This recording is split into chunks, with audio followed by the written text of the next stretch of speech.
We'll get going. Welcome, everyone. Thank you so much for being here. So this session is entitled Transmission of Knowledge. I'm Justina Spencer. I teach in the Early Modern Studies program here at the University of King's College, and it's my great honor to chair this session. So the way that we've organized our time here is each presenter will present for roughly 20 minutes, and we've allotted roughly 5 minutes after each presentation for questions, so that we stick to the schedule and that we don't miss another one of the talks later this afternoon. All right, without further ado, our first presenter is Javier Poveda-Figueroa. He is an independent researcher, and his paper is entitled The Importance of Casa de la Cultura del Ecuador in Creating and Transmitting Knowledge. Over to you, Javier.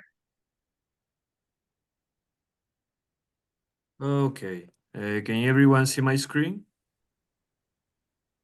Yes, if you just want to, if you want to make it full screen. So is everything okay? Okay, thank you very much, Justina, for the introduction. And good afternoon, good evening, and whenever you are in the world, thank you very much for coming to my presentation. Today I will be delivering a talk regarding knowledge exchange.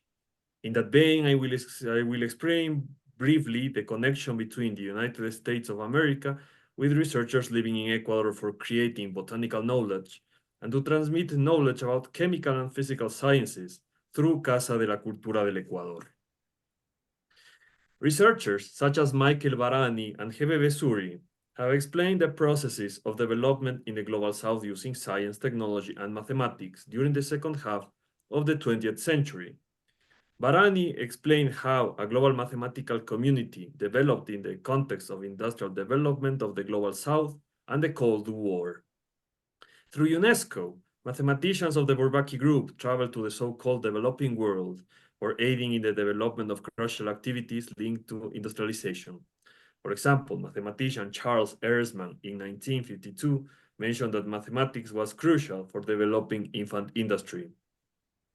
In the same vein, Besuri's research dived in the process of development of science and technology in Latin America.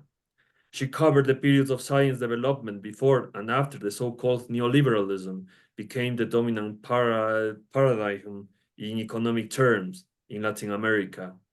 Mainly, she focused on university research for aiding industrial development of the countries of the region.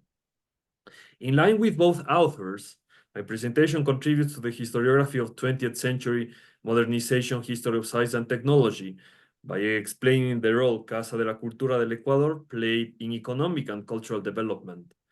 In that line, this presentation uses two examples to sustain the claim that Casa de la Cultura del Ecuador was an important hub for knowledge creation and transmission. Botanist Calloway Dodson and physicist Luis Romo Saltos. Historiographically speaking, most studies, if not all, focuses on the influence of Casa de la Cultura del Ecuador in artistic development, especially in literature. In that line, Ecuadorian intellectual Fernando Tinajero touches on the influence of Benjamin Carrion's Cultural Revolution project in Ecuador since 1944. Tinajero's book chapter, Una cultura de violencia, cultura, arte, ideología, 1925-1960, edited in historian Enrique Ayala Mora's book collection, Nueva Historia del Ecuador, published in 2018, explains the point I am emphasizing. Tinajero and other authors do not touch the importance of Casa de la Cultura del Ecuador in developing and transmitting other types of knowledge different than the arts, such as science. In this vein, my presentation aims to fill a historiographical gap regarding the importance of this institution in transmission and creation of scientific knowledge, emphasizing in the connection between the USA and researchers closely linked to Casa de la Cultura del Ecuador. Now, in 1941, Ecuador and Peru began a war to delimit borders between both countries after Peru occupied several territories close to Ecuador, especially those in the province of El Oro. Peru won the war, resulting in the 1942 peace treaty, Protocolo del Rio de Janeiro. Signing the treaty caused indignation among Ecuadorian society. resulting in the end of the presidency of Ecuadorian President Carlos Alberto Arroyo del Rio in 1944, after most political factions in the country aligned between them with the goal of removing the president from office. Is this conflict important to understand the cultural revolution carried out by Carrión during the second half of the 20th century? Yes, because he proposed his theory of Pequeña Gran Nación to rebuild the morale of Ecuadorian people after losing the 1941 war. In 1942, Carrión wrote his magnum opus, Cartas al Ecuador.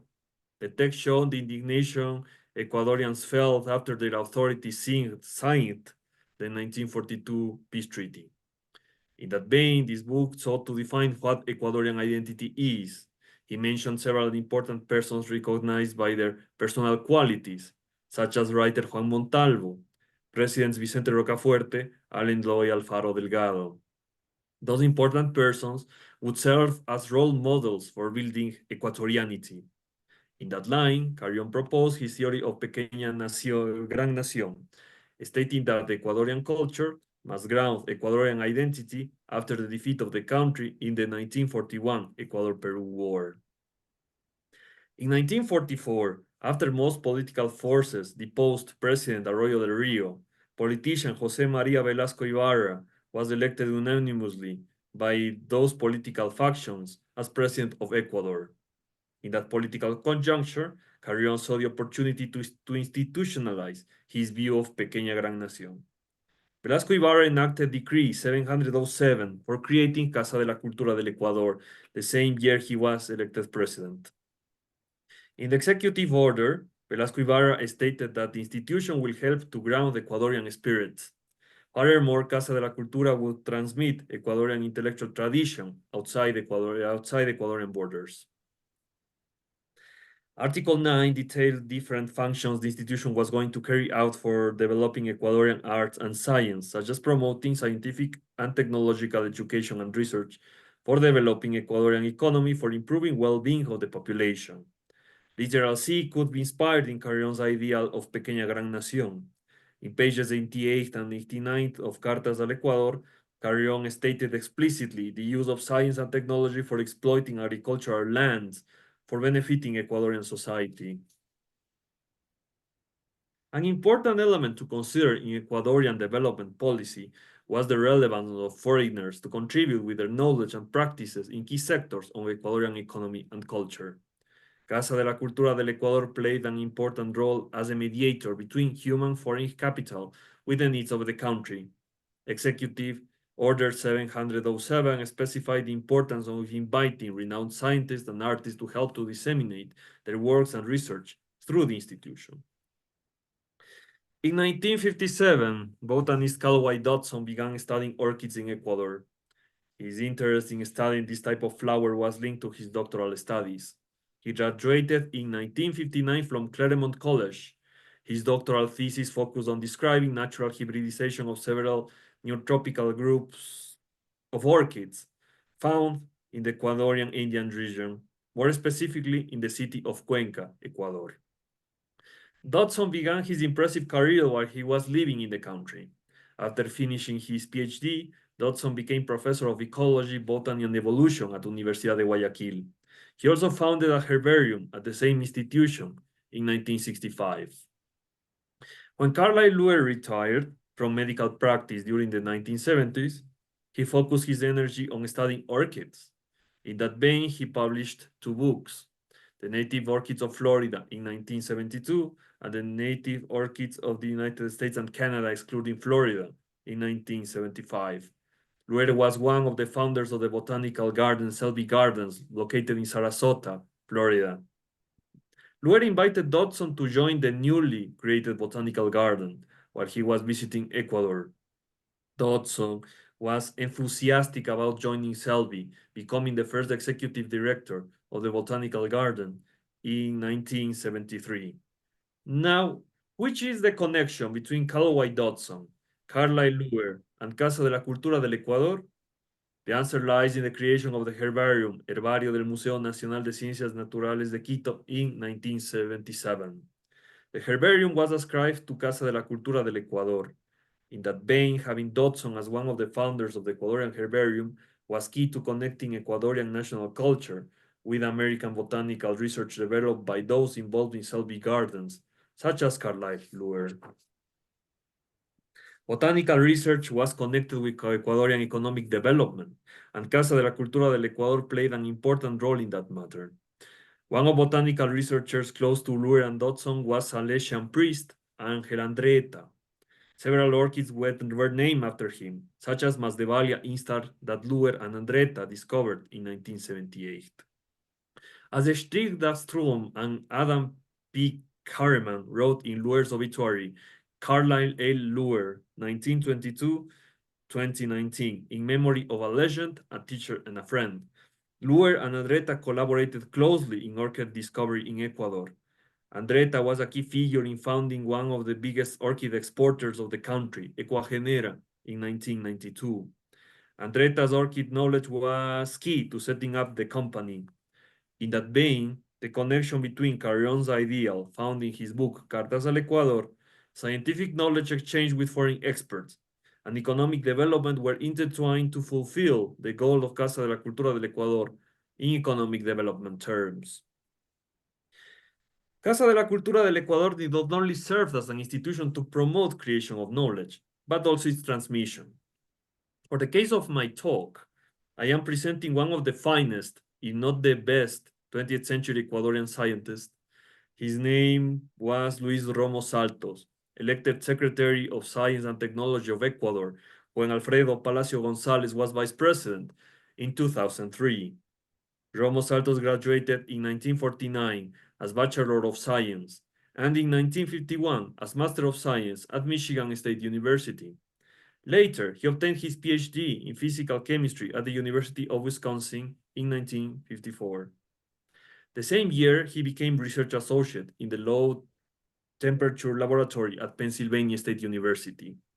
Romo left his position at Pennsylvania to work as solid state researcher at DuPont from 1955 to 1963, when he decided to return to Ecuador.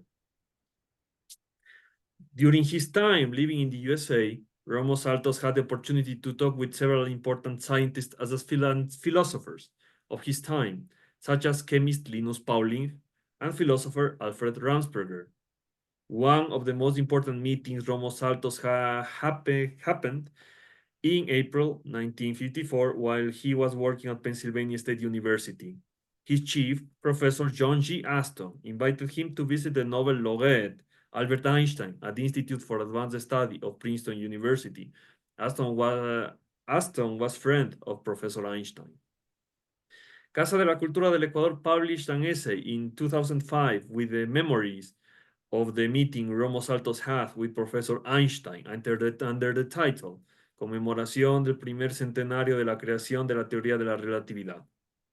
In this book, Romo Saltos explains Einstein's theory of relativity and some physical theory for understanding the basics of Einstein's formulation.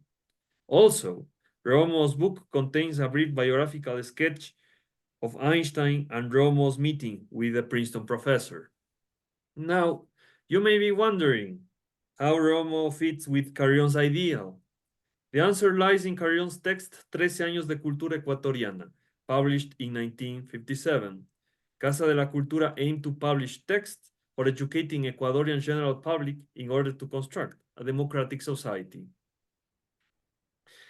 Another point related to publishing texts by Casa de la Cultura del Ecuador lies in transmitting knowledge with the goal of promoting economic development.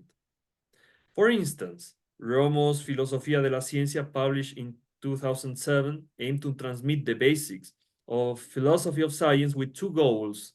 The first with the intention to educate the general population about general concepts and ideas about science, and the second to promote economic and cultural development. In page 15, Romo Saltos mentions the utility of science for the development of different regions of the world, emphasizing the case of the Roman Empire. In the same line, Romo Saltos said in page 13, the importance of science and technology to overcome cultural backwardness and to improve the life conditions of the peoples in Latin America. In that vein, Romo's book aligns with Carrion's ideal of cultural and economic development through Casa de la Cultura del Ecuador. To conclude my presentation, I want to emphasize two ideas. The talk points out the connection between the USA and Ecuador through Casa de la Cultura del Ecuador. Botanist Carol Y. Dodson and physicist Luis Romo-Salto show the connection between both countries. In other words, the institution served for transmitting and creating scientific knowledge between the USA and Ecuador. Casa de la Cultura del Ecuador's main goal is promoting cultural and economic development of Ecuador. In that vein, research produced by ascribed institutions such as Herbario del Museo Nacional de Ciencias Naturales de Quito serve to promote not just cultural development but also economic one. The case of Ecuagenera is a good example of how businesses benefited from botanical discoveries produced by scientists close to the herbarium. Thank you very much for coming to my presentation, and I leave my email if you have any inquiry about my presentation or my work, and I would like to hear your questions or any comments about the presentation of today. Thank you very much for coming.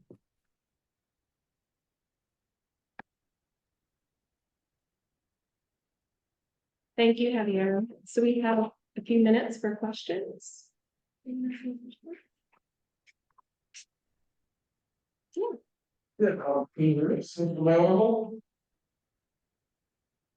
Javier, can you hear him? Oh, you're muted, Javier. Sorry. Yes, I can hear, but it's like I can hear from very distance. So if you can come closer a little bit, I can hear a little bit better. Good. Can you hear me? So. Is that better? Yes, yes. Okay. I'm wondering if you're aware of similar institutions like that one in different places in Latin America. I'm wondering this sort of institutional place occurred in other places or not, and whether you're aware of them. You are talking about if there are similar places in Latin America similar to Casa de la Cultura, right? All right, yeah. So until what I know, there's some Casas de la Cultura, but I don't know if they function as Carrion proposed, right? Because there's kind of some replication. I think in Chile there was some replication of the experience of Casa de la Cultura. However, I don't know if in the case of science there's this case study. Because mostly Casa de la Cultura is known for its its promotion of literature and a little bit of the arts, but the sciences it's a little bit not very well studied. So I don't know if in the case of Chile or in any other parts of Latin America, because these institutions were inspired in Casa de la Cultura, serve for the same purpose, right? Also, most of the development, until I've understood from Besuri's article, is close to the university. And I don't think that there's some kind of a similar experience in Ecuador until the 1970s, if I am not wrong, right? Because Carrion saw a place for development of the arts and the sciences for helping those practitioners of these disciplines, because there's mostly this idea that artists and scientists have to live not from material conditions but something much more ideal. And Carrion said explicitly that I am proposing a place for scientists and the artists to develop their activities in Casa de la Cultura, so they are kind of protected in this place. I don't know if it answers your question. Thanks. We might have time for one more question.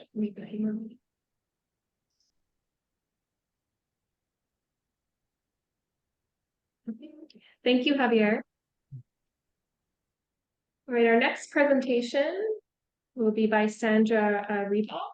She is from the Center for U.S.-Mexican Studies at the University of California, San Diego. And the title of her talk is Jefferson's Pursuit of Spanish Knowledge on the Southwest. Sandra. Yeah, hello. Thank you for the introduction. Thanks to the organizers who made this event possible. Also for those who cannot be in Halifax. Can you hear me well? Yes, very well. Yeah. Okay. I'm also asking because with the previous presentation, I could hear the presentation perfectly, but with the Q&A part, I had difficulties. It was frozen, so I don't know if the problem is on my side. I hope not. So I hope that my presentation goes smooth now. Yes, so again, hello to everyone. Good afternoon or good evening, independently where you are, in person or virtually. So let's see if the presentation can now be shared. Screen share.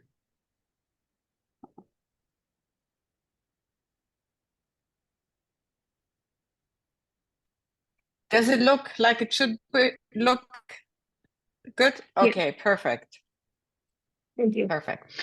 So I have been working on transnational circulation of knowledge and ideas since many years. I'm focusing on globalization of the sciences, and specifically I've been looking at the United States and on one side, and on the Spanish Empire in North America on the other.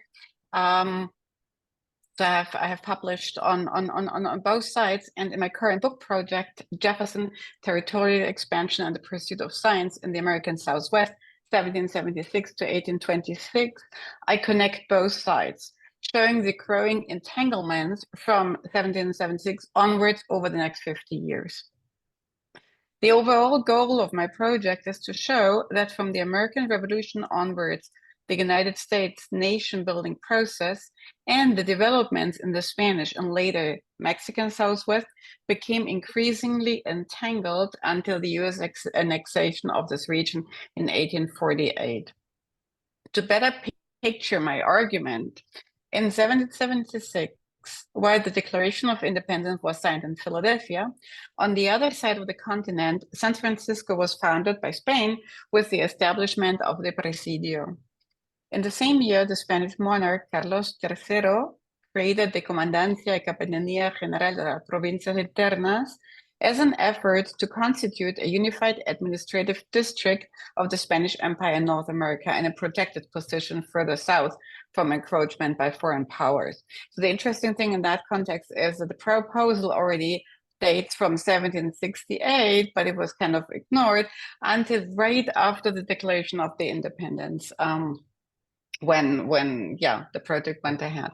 Also in 1804 was a departure of the Lewis and Clark expedition on the East Coast. The province Alta California was created in the same year. So in other words, Spain was well aware of the risk that those, what they called independent colonies, posed to their own interests, and considered this exploration efforts as a clear threat to those interests. A key person in this process of the US westward expansion was Thomas Jefferson. I argue that during the years 1776 to 1826, he set the basis on which US expansion would take place over the next decades. So why did he have such a key role? For several factors. One was because since a very early moment, he had a very clear westward vision. I'm going to talk about that in a moment. And also because he had, at the same time, he had a political positions that made it possible to pursue those goals as a minister to France, as a Secretary of State, as a vice president, and then as a president of the United States in 2 terms. Also, he had a very strong interest in science and extended networks to obtain all kinds of information. So my larger project argues or analyzes Jefferson's policy and strategy concerning the Southwest over this period of time, from Spanish to Mexican, with a particular eye on the ways his political vision for the nation was interconnected with his scientific pursuits. On a more general level, I seek to explore how territorial ambitions were intertwined with both the creation of knowledge and the promotion of migratory processes in this area over the given time span and along the changing political identities. In particular, I seek to demonstrate to analyze the interrelationship between the US expansion policy, government-sponsored exploration, and the promotion of migration. I aim to explore different channels through which knowledge created by explorers, naturalists, military engineers, administrative officials, and missionaries, but also indigenous knowledge, how this knowledge reached Jefferson in particular, I mean the United States in general, but Jefferson in particular, and understand the processes through which Jefferson converted isolated information on those positions into useful, reliable, and actionable intelligence. And also I seek to demonstrate in the larger book project how early 19th century US Western exploration could benefit from this information. So what I consider to be innovative in this context is Jefferson, looking at Jefferson's concern for the Western expansion, scholarship focuses rather on his interest for the Louisiana Territory, his interest for the Pacific Northwest or for West Florida, but not the Southwest. It also looks mainly on Jefferson's relationship with both the British Empire and France, neglecting the importance of his connections with the Spanish Empire. And also scholarship rather analyzes the developments in the United States on one side and the Spanish Empire on the other side, in the western part of North America during this key period in the US nation building process in a disconnected way. And I want to bring it together. So the project is still in the research phase while I'm preparing the book proposal. While I might not be able to answer all questions afterwards, this is a perfect moment for suggestions, ideas, or questions to incorporate. Also, I want to mention, of course, at that moment, it's difficult to talk about Spanish, Mexican, American, European. So that is something that I have to clearly define. And also, when I talk about American Southwest, with American, I mean geographically. So because I'm focused more on when it was Spanish and then Mexican. So when I say American, this refers more on the region as such. And considering the region, I look at the region in general. So of course I'm aware that there are different parts of it. Texas is very different to California in that sense. And ultimately I aim to focus more on California because this is the part that has been less studied. Jefferson's key role as a visionary for the expansion of his Empire of Liberty is well known. Less known is that already in the early 1780s, Jefferson had a clear strategy towards the Spanish positions in North America and eagerly aimed to obtain all kinds of Spanish intelligence. However, given the country's lack of military strength at that moment, this effort had to be based on secret pursuits and negotiations or on economic offers. I'll give you an example.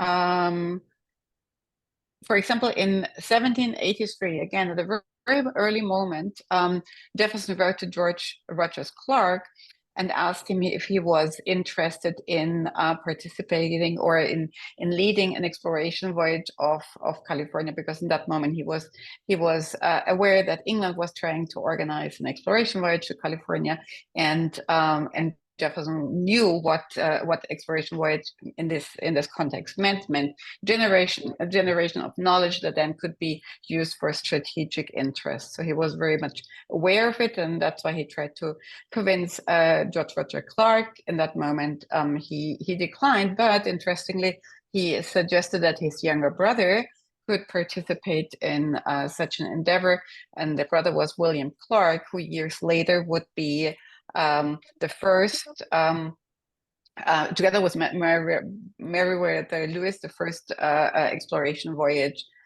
in the series of exploration voyages that Jefferson started once he was his second term as a president in 1804.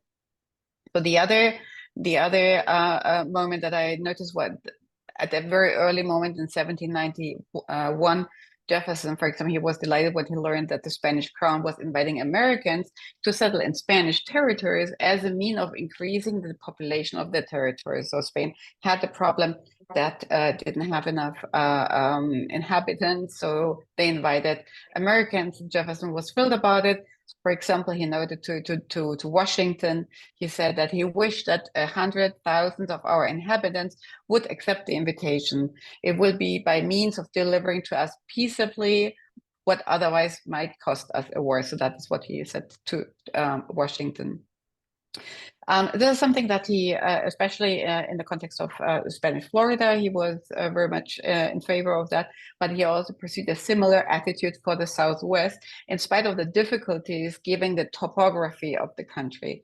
Still, Jefferson saw it as a possible way to achieve what, achieve in that natural way what otherwise through migration, growing the American population, what otherwise might cost a war. So this is also, it has always been for Jefferson a way to obtain information. So if you have people settling in a place, you can also obtain information. That was important because as we know, Spain had a quite strict secrecy policy regarding their colonies. To better understand the larger context in which I developed my argument, it's very important to understand the way how Jefferson combined science and politics, because of course he's more known as a politician, but he was also very dedicated scientist. He had a lifelong interest in science. He was fascinated by nature, became a close observer of nature, and especially when he was in Europe, he was in contact with the best scientists and scholars in Paris. So this is where he established also important connections, important networks in this regard. As mentioned from a very early moment, he saw that only by moving westward could Americans maintain the Republican society of farmers, that is Jefferson's vision, and avoid the miseries of what he considered to be the concentrated urban working classes of Europe. So that's why from an early moment, he knew that the country had to move westward, and but he was not in a hurry to face a military confrontation with Spain, because at a moment when the American military and economic power was quite limited, Jefferson thought that the territories in the West could not be in better hands as in Spanish hands. He said, well, we shouldn't press too soon on the Spaniards because with time, the United States would be able to get the Spanish territories. In spring 1803, after the signing of the Louisiana Purchase, Jefferson was convinced that now the moment had come to act, and he started to organize the first exploratory voyages into the West, starting with the Lewis and Clark expedition in 1804. So Jefferson wanted the Western expansion, but without a war. So what were the means? The means were migration. He very much promoted US settlements in the Spanish territories. It was filibustering expeditions, but also promoting private enterprises whose goals aligned with the government interests. So I'm going to give an example later. These were all different means to obtain and analyze information. So what were the different sources, the different channels through which he received information? I myself, I have been working for many years on Alexander von Humboldt, and I wrote a book on Humboldt and Thomas Jefferson. So Humboldt has always been seen as an important source of information for Jefferson. Of course, he was, but there were many other important sources.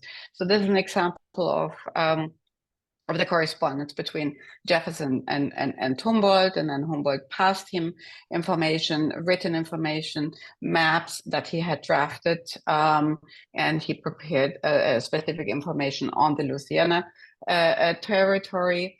But as mentioned, there were other important people, like, for example, US diplomats in Madrid. There was for example, through the U.S. diplomatic representation in Spain, he was able to obtain maps that were not allowed to circulate outside of Spain. And he, for example, there is a famous map, Mapa Geográfico de América Meridional, from 1775, and it was through William Carmichael that he received this map, but also General James Wilkinson, an officer of the U.S. Army. And in 1805, he was the first governor of the Louisiana Territory. So he was a very important source of information for Jefferson. And in fact, when Humboldt arrived in the U.S., Jefferson used, let's say, the information that Humboldt was able to provide to see if what Wilkinson had passed him, the information of this was correct. This is something he was very suspicious.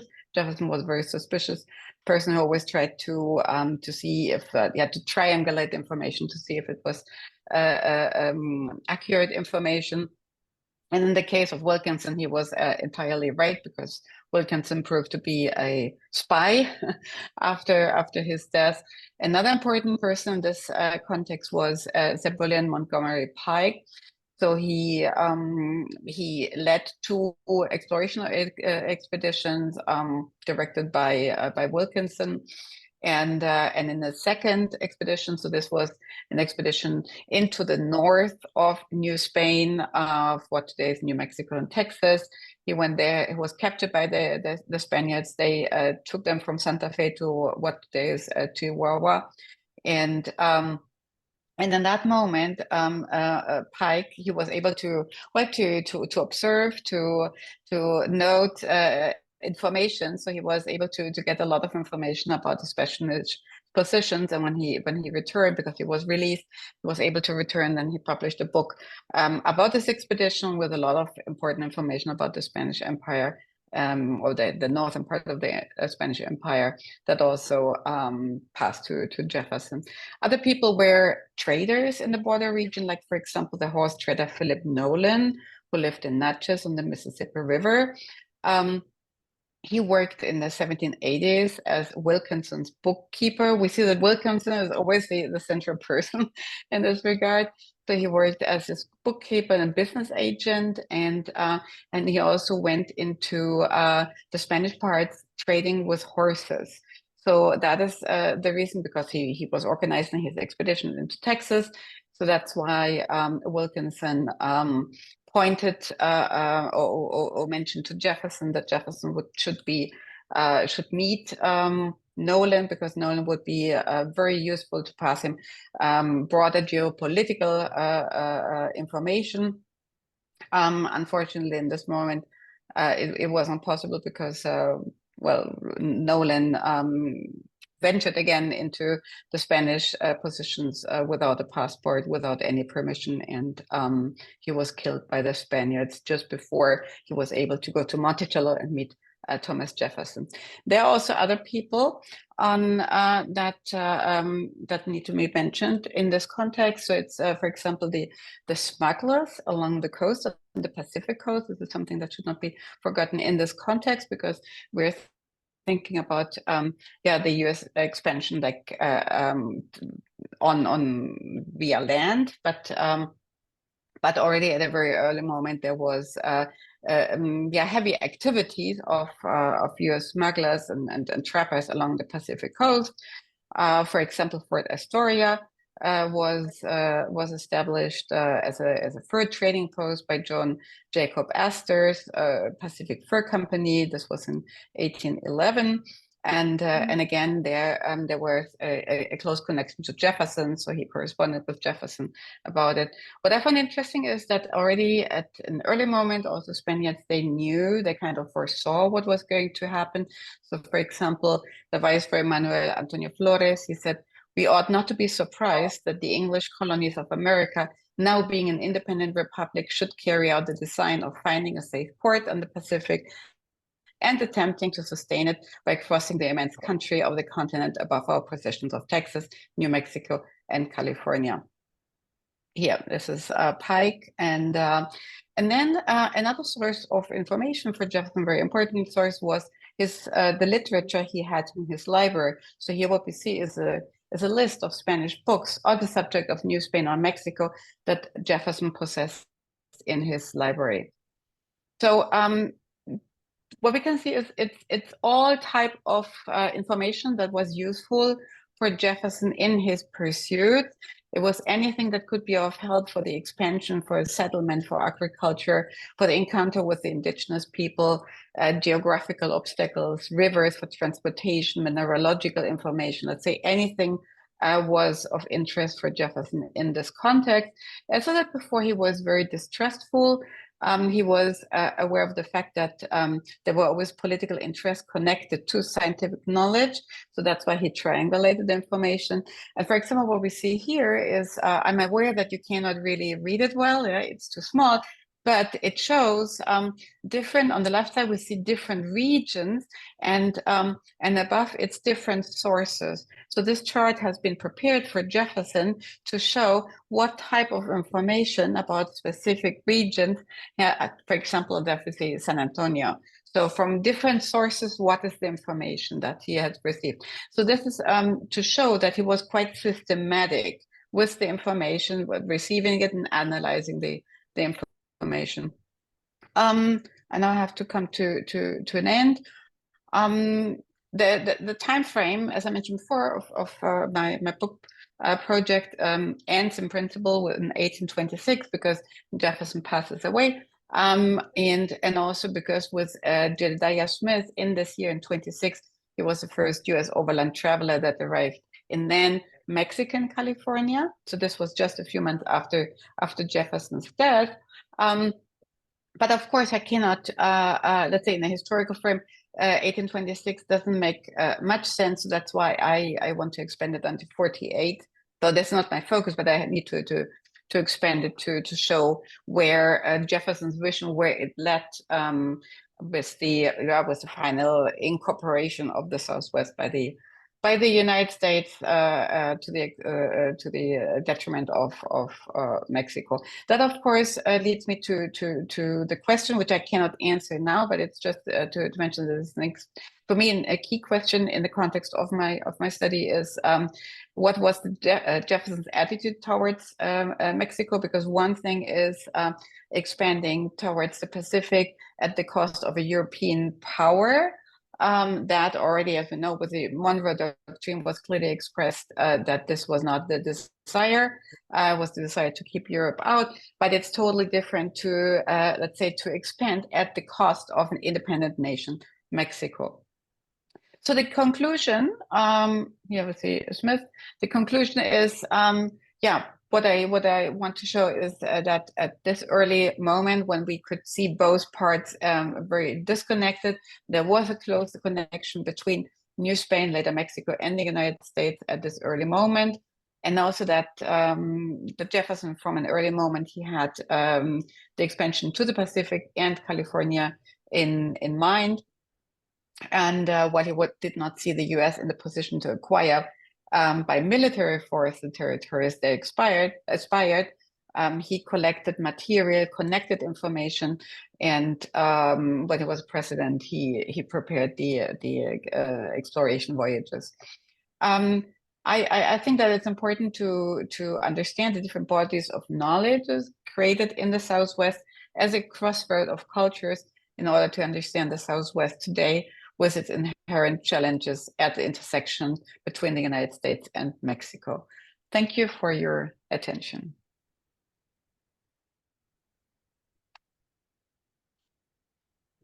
Thank you, Sandra. So we now have time for some questions. Yes. Sandra, can you hear me from here? No. Well, you might want to. Yes, I can hear you. I hope it stays like this. Yes.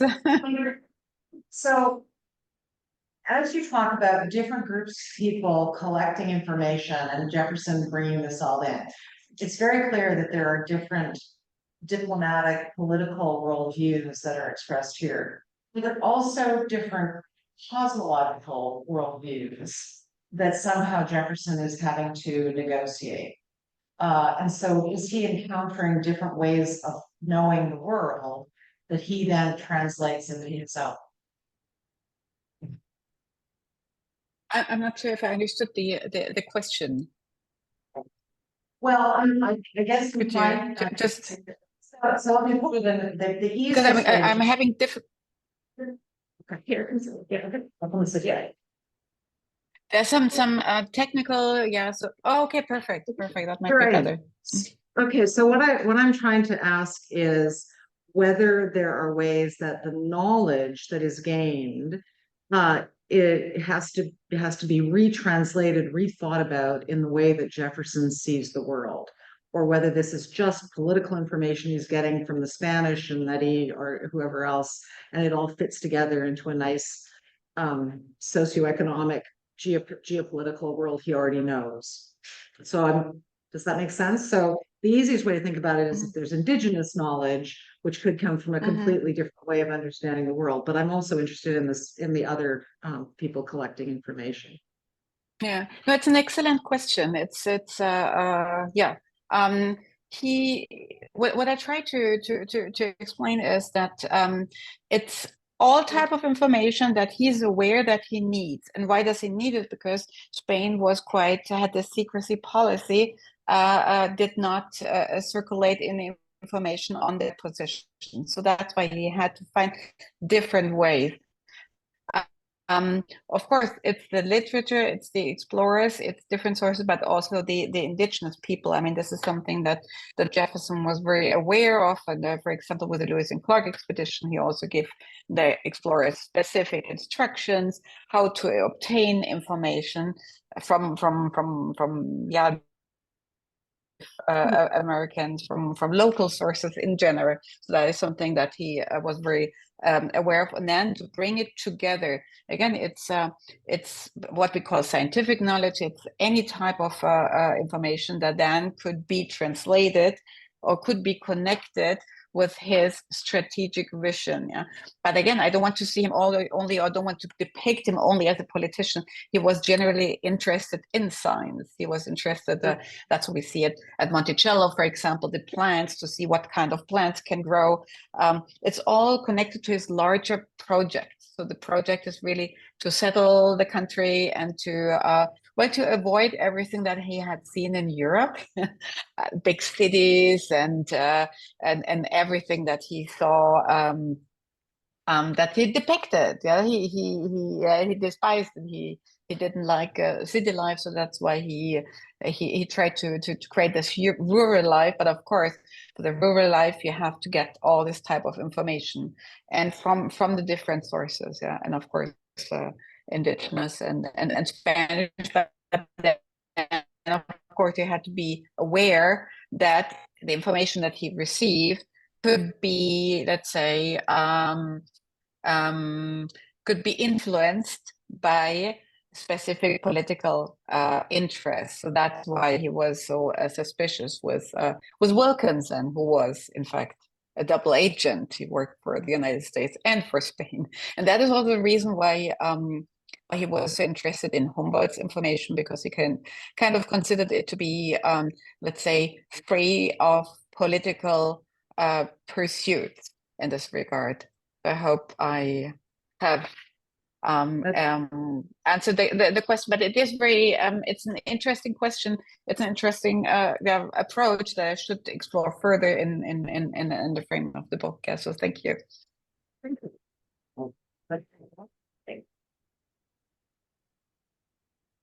So we would like to welcome, thank you, Sandra,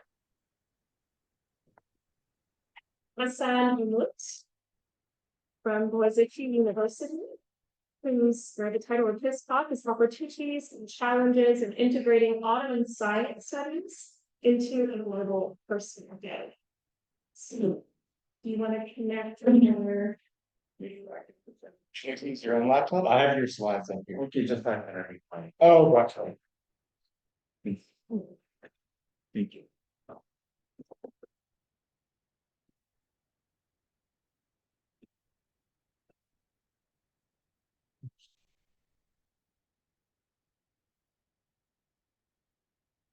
Like, is it here so you can control? Yeah, you can. All right, you can give me a That's okay, yeah, thank you. Thanks so much. First, well, I would like to, of course, start by the organizers for the excellent conference in this beautiful city, with very interesting papers from various parts of the world and diverse backgrounds. And it's also great to see old and new friends. So the program is truly promising, and it's encouraging to see that the history of science community is becoming more diverse and studying scientific experiences across different cultures and time periods. So I'm very pleased to be part of that program. So the conference aims to explore how, just 1 minute, please. The conference aims to explore how perspectives from the global history of science are applied in practice, while also giving meaningful consideration to local contexts. The global history of science seeks to understand scientific interconnections across cultures and time periods. So a key motivation is to examine how knowledge broadly construed connects cultures, while these cultures in turn shape the circulation and appropriation of science. So I teach Ottoman science at my home institution, which has provided me with valuable opportunities to reflect on the current state and future directions of the field. So in line with the main theme of the conference, I would like to note that studies of Ottoman science have become more transnational in recent decades, reflected in the increasing diversity of scholars working in the field. So while the global perspective of the history of science has been increasingly integrated into Ottoman science studies, I would argue that in the case of the Ottoman Empire, of course, it may be more productive to regionalize, localize, or more specifically, introduce layered and nuanced perspectives into the global history of science or the history of knowledge connections within the Ottoman context. So before delving into the details, it may be beneficial to provide a brief introduction to Ottoman history for those who may not be as familiar with it. So the Ottoman Empire, which lasted from 1299 to 1922, was a vast and diverse realm encompassing Eastern Europe, Anatolia, North Africa, and the Arab plains. Because of its size, the empire was home to many different cultures, each with its own ways of understanding and interacting with the natural world. The Ottoman Empire's geographical reach and political influence made it a hub of diverse cultures, languages, and scientific practices. So this diversity is deeply linked to the history of science because it created an exchange of scientific knowledge across cultural and linguistic boundaries, while each culture retained its intellectual autonomy. So some of the languages spoken in the Ottoman Empire include the Turkish, Arabic, Greek, Armenian, Persian, Hebrew, and Ladino, among others. So moreover, the Ottomans were in contact with the surrounding regions, leading to significant political, intellectual, cultural, and scientific exchanges. So chronologically, Ottoman history spans the medieval, early modern, and modern periods, marking an entity that experienced transformational changes in science over time. So when we refer to Ottoman science, we are speaking of works and instruments produced and used in numerous languages across a vast geography. So while this highlights the richness and potential of Ottoman science studies, it also presents a crucial challenge. So how to conceptualize the term Ottoman science in a way that encompasses its multicultural and multilinguistic characteristics. So when we say Ottoman science, are we talking about a concept based purely on the political boundaries of the Ottoman Empire? Or are we referring to scientific experiences and connections that extend beyond these borders? So this distinction is crucial because it affects how we understand and study the science that was produced or studied among the Ottomans. So if we view Ottoman science strictly as a territorial concept, so we risk overlooking the rich interactions and shared knowledge across regions and cultures that were not necessarily confined to the empire's political boundaries. On the other hand, focusing on scientific traditions and connections might provide a more accurate understanding of how knowledge evolved and evolved during this period. But again, the challenge lies in their complexity and diversity. So the vast number of scientific texts and objects circulating in different Ottoman languages, the various scientific communities that coexisted and interacted within the empire, and the need to understand the broader social, cultural, and political context in which these scientific practices were embedded. All of these factors pose significant challenges to scholars. So to overcome these challenges, we need a collaborative and interdisciplinary approach, bringing together experts from different fields and regions. So now I would like to summarize some of the themes that have been explored in Ottoman studies, particularly over the last few decades. So while I do not intend to cover all globally oriented developments in the field, my aim is to convey a sense of Ottoman engagement within the framework of the global history of science. So I should also note that the research outputs of the themes I will present vary in terms of quality, extent, and depth. And additionally, my examples are drawn from works in English, considering the audience, while acknowledging that works in other languages have also been highly influential in shaping the direction of the field. So the COVID-19 pandemic has dramatically affected our lives, but it has also stimulated a deeper understanding of the history of diseases. So the field has increasingly turned its attention to the history of plague, with a particular focus on its transmission and influence across cultures. So one could see that interest in earlier studies, even in early studies in Ottoman history, notably Miket Varlık's awarded book published in 2015, titled Plague and Empire in the Early Modern Mediterranean World, the Ottoman Experience. So her work is significant for its approach to the plague, not confined within the boundaries of the Ottoman Empire, but rather contextualized within the borders of the Mediterranean world. So the subject has been studied not only within the context of medical history, but also in relation to its political, cultural, religious, social, and intellectual implications. So studies exploring various sciences and networks of knowledge within the Mediterranean context have gained attention and are increasingly prominent in Ottoman science studies. So I will return to this point shortly. In the context of the early modern Ottoman Empire, there's a growing interest in how knowledge, scientific or otherwise, circulated during this period. And astronomy offers a compelling example.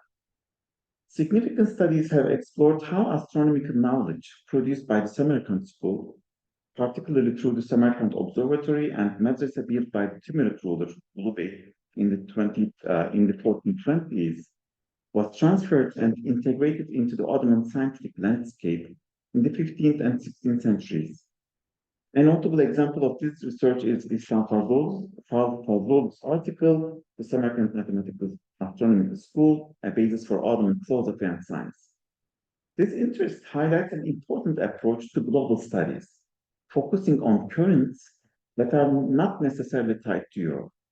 So various global currents in the early modern world can be explored through this lens. Additionally, a global approach examining the relationship between the Ottoman Empire and early modern Europe is also evolving.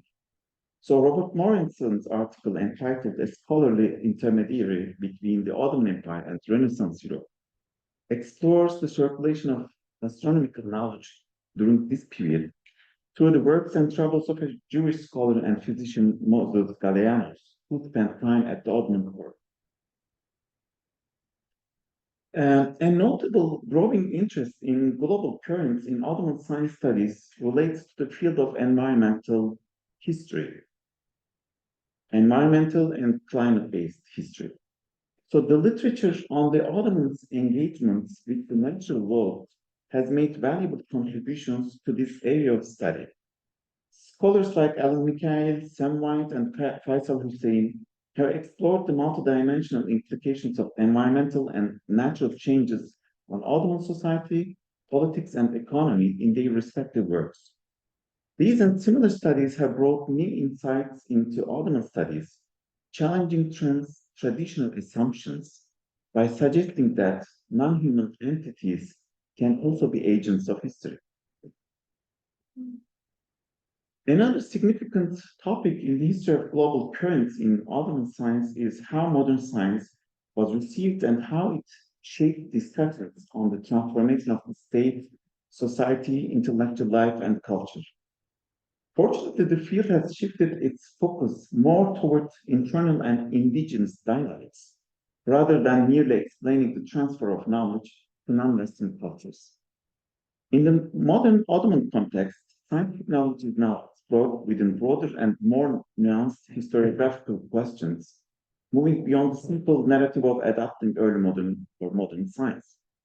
So in this context, Alper Yalçınkaya's book, Learned Patriots, Debating Science, State and Society in the 19th Century Ottoman Empire, examines how 19th century Ottoman elites debated science, focusing more on the character and integrity of those involved rather than on the science itself. So these debates are related to the concepts of loyalty, identity, and morality, offering insights into the cultural transmission of science and its significance within Ottoman society.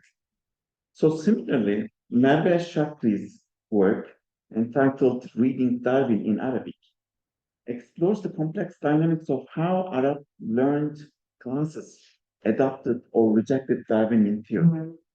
So these examples highlight the active engagement of scholars in Ottoman scientific practices with global questions, methods, and perspectives, underscoring the potential for future studies on Ottoman science. Of course, these examples are not the only ones demonstrating the active engagement driven by global perspectives, but I hope they illustrate the potential for future studies on Ottoman science. Okay, but that said, we must acknowledge some challenges again in conceptualizing Ottoman science in a more integrated way. So as I mentioned earlier, the Ottoman experience of science includes a variety of cultures and languages. This diversity was evident not only within communities, but also in the interactions with non-Ottoman cultures. So although there are studies in the literature on the scientific experiences of various Ottoman communities, including Greeks, and Arabs, the field has yet to fully integrate these into a broader cohesive narrative. Similarly, the Ottoman scientific interactions with other cultures have not been explored to the desired extent. So to enhance our global understanding of research on science in the Ottoman context, I suggest adopting multi-layered 4 approaches to the term global. So the first approach that I want to suggest is a Mediterranean-based global history of science. So this perspective examines scientific exchanges and influences across the Mediterranean region, where the Ottoman Empire played a significant role. So the Mediterranean served as a hub of scientific and intellectual exchange, connecting the Ottoman Empire with other Mediterranean cultures. By studying these interactions, we can gain a better understanding of how scientific knowledge was transmitted and transformed across different regions and cultures, particularly in the early modern Europe. So we could basically draw inspiration from Fernand Brauddel's concept of the longue durée for studying the history of science studies in the modern Mediterranean context. So the second approach that I would like to suggest is an early modern Islamic-based global history of science. So what do I mean by that? So this perspective explores the connections of the Ottoman Empire within the broader context of Islamic science during the early modern period. So this era was profoundly shaped by 3 major empires: the Ottomans, the Safavids in Iran and part of Central Asia, and the Mughals in the Indian subcontinent and parts of Central Asia. So while these empires shared many characteristics in their scientific traditions, exploring the connections between them could unlock significant potential for diversifying perspectives in the global history of science. So the third approach that I would like to propose is an Ottoman territory-based global history of science. So this perspective focuses on the scientific interactions across various regions within the Ottoman Empire, recognizing the empire's regional diversity and the importance of local context in shaping scientific practices. So by studying scientific developments in different areas, we can gain a more nuanced understanding of the diversity and complexity of other science. And the fourth approach is more familiar to us, a global history of science, but in the modern context. So what do I mean by that? So this approach focuses on the Ottoman Empire's engagement with modern science during basically during the 19th and early 20th centuries. So it examines the empire's responses to the challenges and opportunities presented by modern science, particularly the transmission and adaptation of European scientific ideas and practices. Additionally, it could explore the role of science in Ottoman state's efforts to modernize and reform its institutions and society. So, discussing the global history of science is not only valuable, but essential for developing a more integrated and comprehensive understanding of the field. It is crucial to recognize both similarities and connections across cultures, while also acknowledging that different cultures may have distinct global histories of science, each with its own patterns, regional influences, and epistemological structures. So the field is, I believe, is promising in that sense, but I should also add that it will take time. Thank you so much.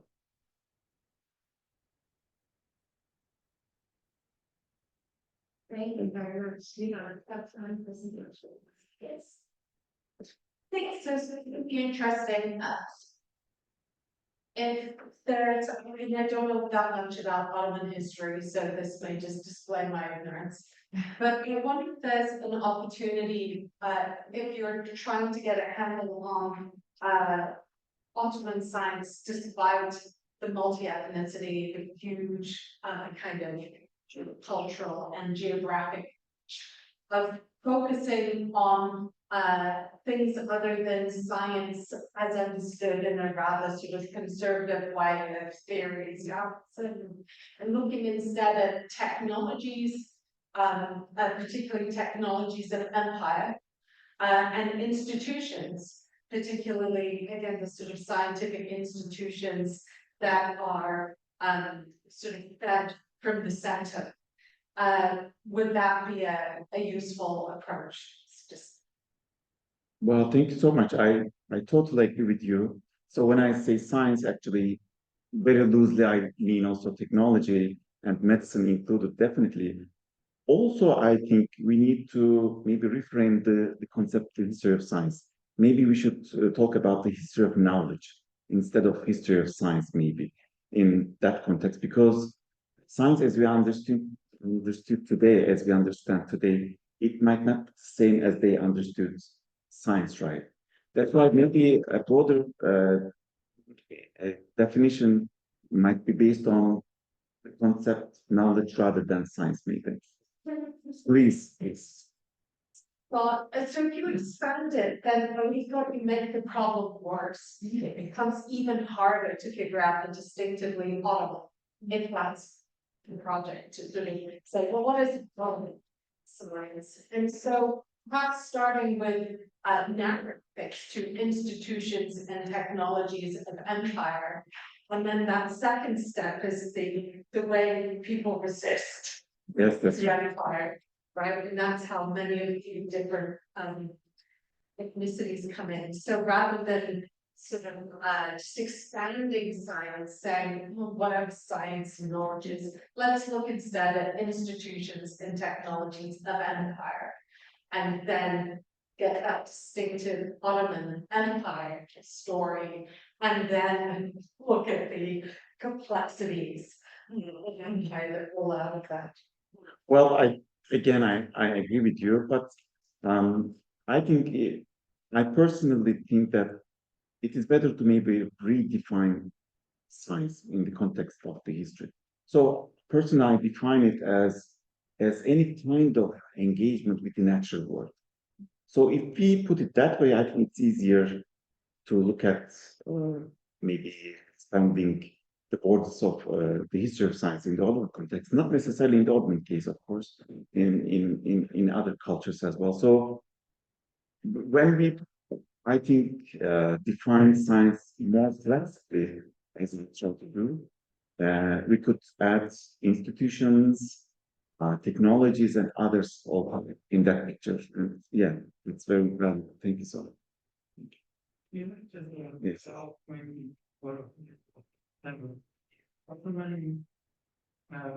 Part was unique in the sense that they had a project for establishing station for science and for everything.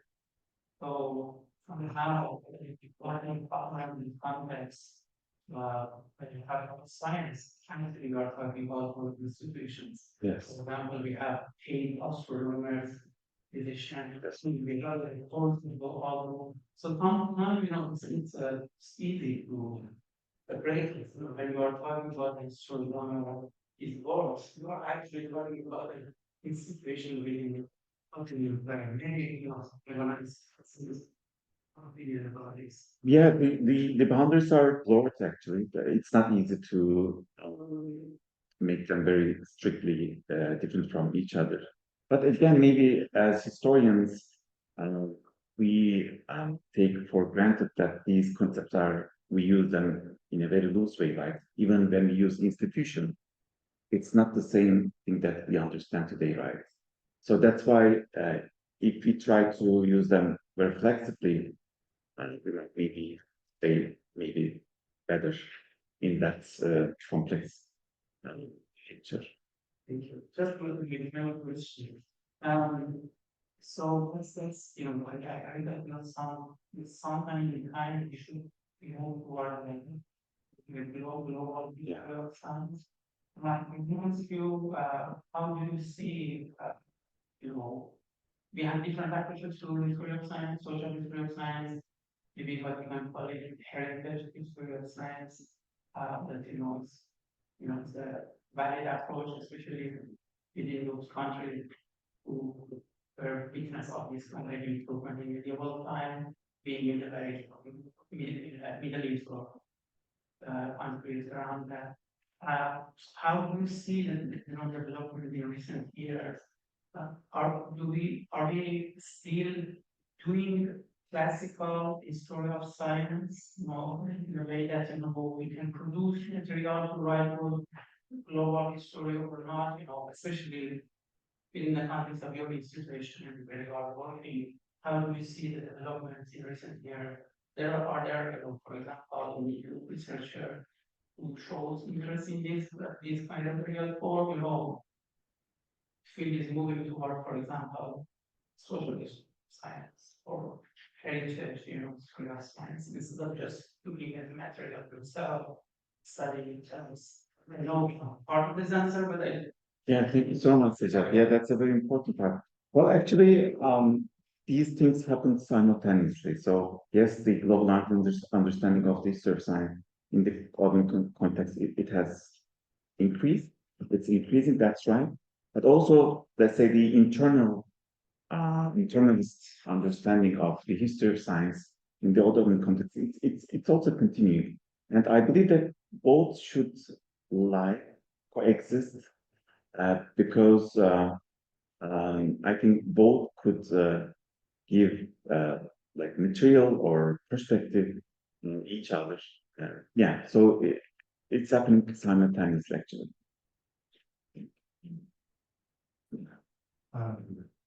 Thanks for that. Thank you. My working is actually a bit practical, since the 21 or tries to delve into often silence or if that matter is overwhelmed by just the vast amount, which are covered by philosophers and scientists in the Ottoman context were inheritors of a massive tradition in Arabic and Persian and Turkish and so you sort of, when you want to work on the Ottoman context, you have this massive account. So just a practical question is, how now when I'm thinking of huge movements in sense, so what is the alternative? It's just making that mess for this track to also want classical problem having to get all that full commentary tradition until you reach the 19th century can be so other strategies that who's talking about, you know, segmenting the problems to make them a bit more tractable, given the massive background it's usually required. Yeah, that's totally true. Also, I think the solution for that is to draw the attention of people from various backgrounds, because one issue is that like the Ottoman history has been considered as the history of Turks, which is true, but it's not only the history of Turks, right? So that's why like different cultures, it also resonates with the history of different cultures. So maybe awareness of this would help us to attract scholars so that more research could be done in the field. Let me just stop us there so people have enough time to put the break before the very second. Thank you. Thank Javier and Sandra for those fantastic presentations, and to all of you, thank you very much. Thank you. Thank you very much for coming to the presentations. And for the questions and everything. Thank you. Should anyone have questions related to my presentation? Of course, I'd be happy to answer them by email as well.